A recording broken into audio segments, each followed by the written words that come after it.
व कुछ और अन्य लोग जो मेरी हत्या कराना चाहते हैं। बेलडा प्रकरण में मैं अपने समाज की छोटी सी मदद की थी कि कोई लोग मेरे किरण व प्रेमवती द्वारा एक झूठा मुकदमा प्राथमिक 516 दर्ज किया गया था। इन लोगों से हमने एक प्लॉट खरीदा था जो जिसके संबंध में हमने इनको पूरा पैसा दे रखा था। केवल उस जो प्लॉट हमने खरीदा उसमें खंडर की जो बना हुआ था उसको तोड़कर हमें रजिस्ट्री करानी थी। और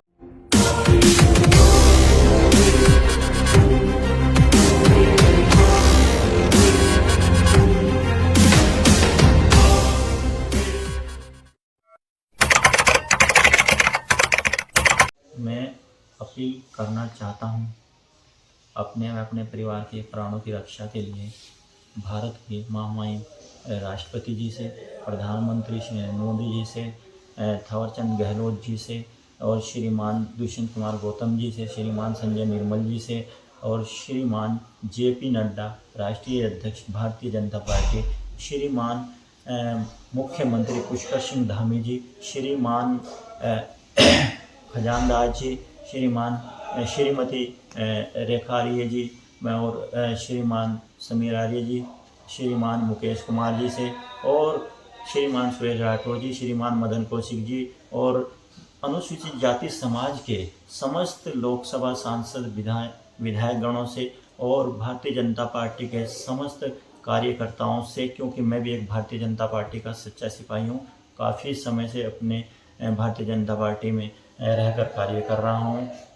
और अपने अनुसूचित जाति समाज के समस्त संगठनों से, भाई चंद्रशेखर आज़ाद जी से, मंजीत नौटियाल जी से, समाज जी के जितने भी संगठन हैं और अनुसूचित जाति समाज की जितनी भी पार्टियां, सबसे आग्रह करना चाहूँगा अपने प्राणों की रक्षा, अपने परिवार की रक्षा के लिए कि जो पवन अग्रवाल, हितेश अग्रवाल, चारू अग्रवाल द्वारा हमारे खिलाफ झूठा मुकदमा अपराध संख्या 749 और एक मुकदमा अपराध संख्या मेरे भाई के खिलाफ जो कोर्ट में मेरी पैरवी कर रहा था, मुकदमा अपराध संख्या 558 दर्ज किया गया था। मैं आग्रह करना चाहूँगा श्रीमान SSP साहब से, श्रीमान जिलाधिकारी महोदय से, श्रीमान SP सिटी महोदय से और SHO श्रीमान ज्वालापुर जी से कि वहाँ पैटर्न बोर्ड में लगी CCTV को जो आपने कलेक्ट कर ली होंगी उनको आप सार्वजनिक करने का कष्ट करिए ताकि मेरी बेगुनाही साबित हो सके, क्योंकि मेरे द्वारा छोटी बच्ची का कोई अपहरण नहीं किया गया, ना ही मेरे परिवार के लोग, मेरा छोटा भाई रोहित और मेरा बेटा व मेरी पत्नी वहां पर गए। उनकी भी कॉल डिटेल निकलवाई जाए और पवन अग्रवाल, चारू अग्रवाल, हितेश अग्रवाल की भी फ़ोन की कॉल डिटेल निकलवा कर गहनता से जांच की जाए, क्योंकि यह पूरा षड्यंत्र पवन अग्रवाल द्वारा विकास वंदना साड़ी व कुछ और अन्य लोग जो मेरी हत्या कराना चाहते हैं। बेलडा प्रकरण में मैंने अपने समाज की छोटी सी मदद की थी कि कोई लोग निर्दोष जेल में न जाए, क्योंकि मैं उस टाइम पे भारतीय जनता पार्टी के संगठन में प्रदेश मंत्री के पद पर कार्यरत था अनुसूचित जाति मोर्चे में, और जिस कारण मैंने छोटा सा प्रयास किया था उसी की रंजिशन मेरे खिलाफ बेलडा में भी प्रकरण के कारण मेरे खिलाफ षड्यंत्र रच कर श्यामलाल, मोहनलाल, सागरपाल और किरण व प्रेमवती द्वारा एक झूठा मुकदमा अपराध संख्या 514 दर्ज किया गया था। इन लोगों से हमने एक प्लॉट खरीदा था जिसके संबंध में हमने इनको पूरा पैसा दे रखा था। केवल उस जो प्लॉट हमने खरीदा उसमें खंडर जो बना हुआ था उसको तोड़कर हमें रजिस्ट्री करानी थी और इनके द्वारा हमारे से पैसे भी लेकर अपने रहने के लिए मकान भी खरीदा गया और बहुत कुछ इन्होंने खरीदा है हमारे पैसों से, लेकिन इन्होंने हमें उस प्लॉट की रजिस्ट्री नहीं की है, जिसकी तहरीर मैंने 26/5/2023 में सिविल लाइन कोतवाली में दी थी। उसके बाद भी कई बार मैंने तहरीरें इनके खिलाफ दी हैं। मेरी तहरीरों पर आज तक भी इनके खिलाफ मुकदमा दर्ज नहीं किया गया है और उनकी तहरीर पर बेलडा प्रकरण की वजह से झूठा मुकदमा 514 हमारे खिलाफ दर्ज कर दिया गया था, क्योंकि जो फर्जीवाड़ा, धोखाधड़ी, जालसाजी इन लोगों द्वारा हमारे साथ की गई है, इन लोगों द्वारा षड्यंत्र रच के प्रेमावती व श्यामलाल द्वारा जो हमें प्लॉट बेचा गया था उसका दान पात्र मोहन लाल के नाम कर दिया गया था ताकि हमारे पैसे हड़प कर चुके, जिसके संबंध में हमने जांच कराने के लिए तहरीर दी थी, लेकिन उनके खिलाफ तो कोई मुकदमा दर्ज नहीं हुआ, हमारे खिलाफ मुकदमा दर्ज कर दिया गया था। इसी प्रकार मुकदमा अपराध संख्या 527 दर्ज किया गया था नितिन पाल की ओर से, जिसने वार्ता करने के बाद मुकदमा हाई कोर्ट से वापस लिया, उसने हमें रजिस्ट्री की। वह भी ऐसे लोग भी आज देश दुनिया में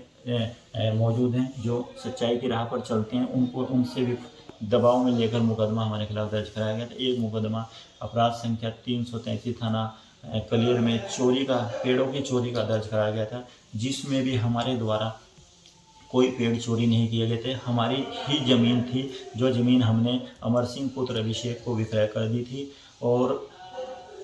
अमर सिंह व अभिषेक द्वारा ही उस खेत से पेड़ कटवाए गए थे और पॉपुलर के। और जो तहरीर गेंदा के द्वारा 20/10/2022 के बाद घटना से संबंधित दी थी, उसमें हमारा कोई नाम नहीं था, उसमें बाबूराम, पृथ्वी आदि लोगों का नाम था, किंतु बेल्डा प्रकरण होने की वजह से वह तहरीर मेरे व बाबूराम व आदि लोगों के खिलाफ, 2 लोगों के खिलाफ दी गई, जिसमें मुकदमा दर्ज हुआ। जब मेरा झूठा मुकदमा मेरे खिलाफ दर्ज किए गए, क्योंकि मैं बेल्डा प्रकरण में अपने समाज के लोगों को न्याय दिलाने के लिए लड़ाई लड़ रहा था। मेरी आवाज़ को दबाने के लिए यह पूरा षड्यंत्र किया गया था, और अब भी उसी की रंजिशन ये पूरा मुकदमा दर्ज हुआ है, और मुझे वह मेरे परिवार को ख़त्म करने की साजिश है, मेरे व्यापार को ख़त्म करने की साजिश है। मैं पुलिस प्रशासन से आग्रह करना चाहता हूँ कि आप हम लोगों को, मेरी व मेरी पत्नी को ढूंढने की कृपया ना करें। मैं 24 तारीख तक, अगर आप लोगों द्वारा सही जांच करके वहाँ के लगे सीसीटीवी, जो पवन अग्रवाल के घर के फ्लैट के सामने पूर्व व पश्चिम में व गेट पर सीसीटीवी कैमरे लगे, उनको आपने सार्वजनिक अगर कर दिया और उसमें हमारे खिलाफ कोई कृत्य करना साबित हुआ, तो मैं खुद ही पुलिस प्रशासन को सरेंडर कर दूंगा। और अगर ऐसा नहीं हुआ, ना मेरा मुकदमा दर्ज नहीं हुआ कनखल थाने में और सिविल लाइन थाने में पवन अग्रवाल व श्यामलाल आदि लोगों के खिलाफ, जिन्होंने हमारे एग्रीमेंट करके हमारे से पैसे लिए हुए हैं, अगर दर्ज नहीं हुआ, तो मैं 25 तारीख में उत्तराखंड